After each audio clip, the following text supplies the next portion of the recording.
अस्सलाम वालेकुम वरहमतुल्लाहि वबरकातुहू। नाजरीन, मैं हूं आपका भाई मोहम्मद शाहिद इमाम और आप देख रहे हैं मेरा चैनल अल शिफा ऑफिशियल। मेरे भाई, आपके सामने मैं दो वीडियो पेश कर रहा हूं। देखिए इन हरामखोरों को, जिनको गुनाहगार हूँ पर गुलाबी नहीं हूँ। खुद अपने आप को जो है शराबी कबाबी गुनाहगार हूँ अपने आप को कह रहा है, पर गुलाबी नहीं हूँ। देखिए। शराबी हूँ लेकिन वहाबी नहीं। वाह रे वाह, गुनहगार हूँ पर गुलाबी नहीं हूँ, शराबी तो हूँ पर वहाबी नहीं हूँ। बरेलवी के बड़े ही मशहूर मारूफ शायर असद इकबाल हैं। हजरत, आप कह रहे हैं कि मैं शराबी तो हूँ वहाबी नहीं हूँ। अब शराबी कैसे हो गए भाई? अल्लाह ने शराब को हराम किया है। या अय्युहल्लज़ीना आमनू इन्नमल खम्रु वल मैसिर, ईमान वालों, शराब को तुम पर हराम किया जाता है तो आप शराब पी रहे हैं, आप हराम काम कर रहे हैं, आप शराबी हैं। भाई वहाबी वहाबी जो आप करते हैं, तो वहाब जो है ना, अगर हम इसको सही तौर से देखें तो अल्लाह का एक नाम अल वहाब है, और जिसके माने देने वाले के आते हैं। भाई साहब, कम से कम हमारी निस्बत तो ये है ना कि हम सब देवबंदी वहाबी हैं, तो अल्लाह का नाम है। लेकिन बरेली मुझे बताइए, रसूलुल्लाह सल्लल्लाहु अलैहि वसल्लम के नाम से है, सहाबा के नाम से है, किसी औलिया अल्लाह के नाम से है बरेली? नहीं है भाई। मुझे अफसोस इस बात का है कि आपका ईमान कितना गिरा हुआ है और आप स्टेज पर चढ़ करके कर दिया। आला हज़रत सरकार फरमाते हैं रज़विया शरीफ की जिल्द नंबर 21 सफा नंबर 120 पर आला हज़रत सरकार फरमाते हैं कि रमजान के रोजे फर्ज है। अगर वहाबी देवबंदी नहीं रखते तब तो गुनाह है ही, लेकिन अगर वो रख भी लें तो उस पर कोई सवाब नहीं। नमाज तो 5 वक्ता फर्ज है, वो अगर छोड़ते हैं तब तो लट पड़ेगी ही पड़ेगी, लेकिन अगर वो पढ़ भी लेते हैं तो उन पर कोई सवाब नहीं है, क्योंकि ये जो सारी चीजें फराइज वाजिबात हैं वो अहले ईमान पर है, और वहाबिया जो है ना वो अहले ईमान नहीं है। ये मुशरिक कबर पुजारी आला हजरत का हवाला देते हुए सबको काफिर बना रहे हैं कि आला हजरत ने फरमाया कि वो काफिर है तो वो काफिर है। मतलब ये है, कभी ये नहीं कहेंगे कि अल्लाह ने कुरान में क्या फरमाया, रसूलुल्लाह सल्लल्लाहु अलैहि वसल्लम ने हदीस शरीफ में क्या फरमाया, कभी भी ये नहीं कहेंगे। बस आला हजरत ने क्या फरमाया, बस इनकी ज़बान पर यही सिर्फ आला हजरत की बात। अल्लाह और उसके रसूल को पीछे छोड़ देते हैं और आला हजरत को ये आगे कर देते हैं।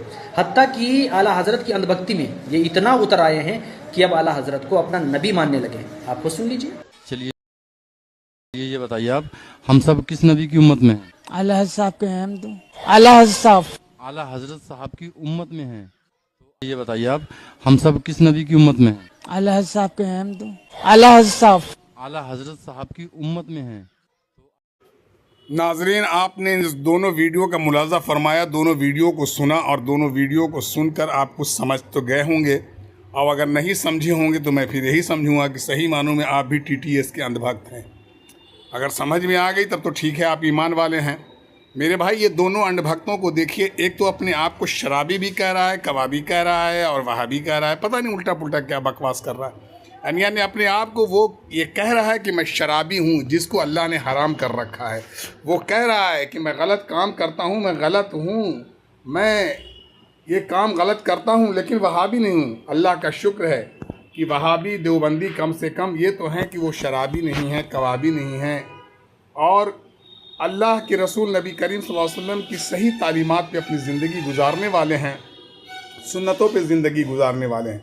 मेरे भाई, ये वहाबी देवबंदी क्यों करते हैं? ये जानते हैं कि अगर वहाबी देवबंदी नहीं करेंगे तो वहाबी देवबंदी इनको, मेरे भाई, शिर्क करने से रोकता है, बिद्दत करने से रोकता है, कुफ्र करने से रोकता है, मज़ार की पूजा करने से रोकता है, मज़ार पर चादरपोशी करने से रोकता है, मज़ार पर हलवा पूरी चढ़ाने से रोकता है। और ये सब इनके आमदनी का ज़रिया है, इनकी कमाई का ज़रिया है और इनके घर चलने का ज़रिया है।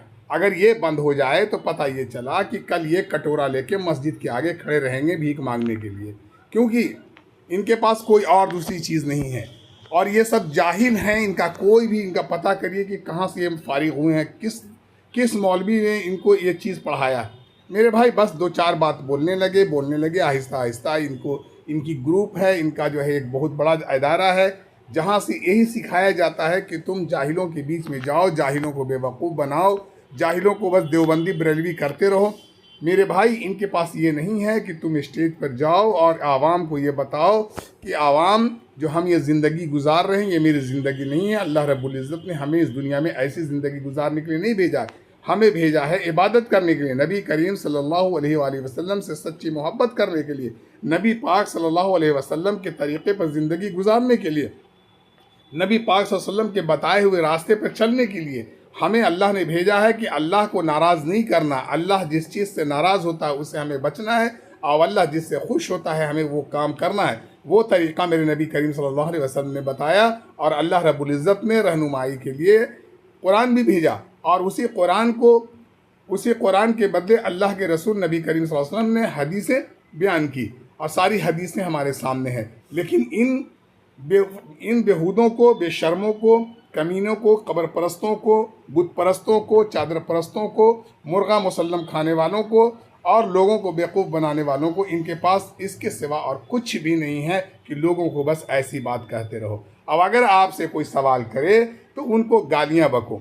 अब जैसे देखिए, मैं जब ये वीडियो डालता हूँ, दूसरों का वीडियो डाल देता हूँ, तो इनको बड़ी मिर्ची लगती है, बहुत मेरे पास कमीनों की फ़ोन आते हैं, आप ये या वो। लेकिन खैर मैं ऐसे कमीनों की फ़ोन को नहीं उठाता, क्योंकि जानता हूँ कि जलीलों से बात करना और अपने आप को गुनहगार, हो सकता है इनसे बात करो तो मुँह से कोई ऐसे गुस्से में कोई ऐसी बात निकल जाए जो अल्लाह को नापसंद है, जो मेरे नबी करीम सल्लल्लाहु अलैहि वसल्लम का तरीक़ा नहीं है। मेरे नबी करीम सल्लल्लाहु अलैहि वसल्लम हमेशा दुश्मन को भी मोहब्बत दिया, दुश्मन को भी अखलाक दिया, दुश्मन को भी अपने बगल में अपने चारपाई पर बैठा लाया, सुलाया, सब कुछ किया।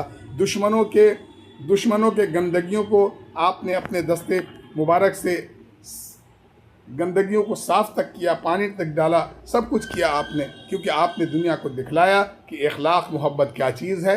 इखलाक अगर तुम्हारे अंदर में है तो इंशाअल्लाह ताला वो लोग तुम्हारी बात को मानेंगे। आज ये बताओ, ये बरेलवियों की जो ख़तीब ये बकवास करते हैं, तो लोग इनकी बात को सुनकर आहिस्ता आहिस्ता भड़कते हैं, और भड़क के ये दूसरे इसमें चले जाते हैं, दूसरे अक़ीदे को मानने वाले बन जाते हैं। आप पूरी हिस्ट्री उठाकर देखिए कि कोई भी देवबंदी, कोई भी वहाबी या कोई भी और कोई भी बरेलवी नहीं बना, लेकिन बरेलवियों की लाइन लगी हुई है कि देवबंदी वहाबी बन रहे हैं। मेरे भाई, देवबंदी वहाबी नहीं बन रहे हैं, वो असली मुसलमान बन रहे हैं, असली ईमान वाले बन रहे हैं, असली नबी करीम सल्लल्लाहु अलैहि वसल्लम के तरीक़े पर चलने वाले बन रहे हैं, अल्लाह को खुश करने वाले बन रहे हैं, अल्लाह को राज़ी करने वाले बन रहे हैं, अल्लाह से होने का यकीन करने वाले बन रहे हैं, कुरान और हदीस की बात मानने वाले बन रहे हैं। लेकिन इनकी बात देखो, ये ना कुरान की बात मानते ना हदीस की बात मानते, बस इनके देख लो फालतू बकवास करते रहते हैं। मेरे भाई, ये फ़ैसला ख़ुद आप करें। अगर आपके अंदर में ईमान है, ईमान का जज्बा है, तो आप ख़ुद अपने से किताबों का मुताला करें और अपने अच्छी आलिमों से, आलिम हक़ से बात करें और उनको बताएं कि मैंने ये किताब में ये पढ़ा, मैंने किताब में ये पढ़ा, मैंने ये किताब में ये पढ़ा, कहाँ तक कौन चीज़ सही है, क्या गलत है। इंशाअल्लाह ताला आपको राह हिदायत मिल जाएगी, अल्लाह आपको हिदायत दे देगा, और आप हकीकी नबी करीम सल्लल्लाहु अलैहि वसल्लम से मोहब्बत करने वाले बन जाएंगे, और अल्लाह के नबी करीम सल्लल्लाहु अलैहि वसल्लम की शफ़ाअत आपके साथ होगी इंशाअल्लाह ताला।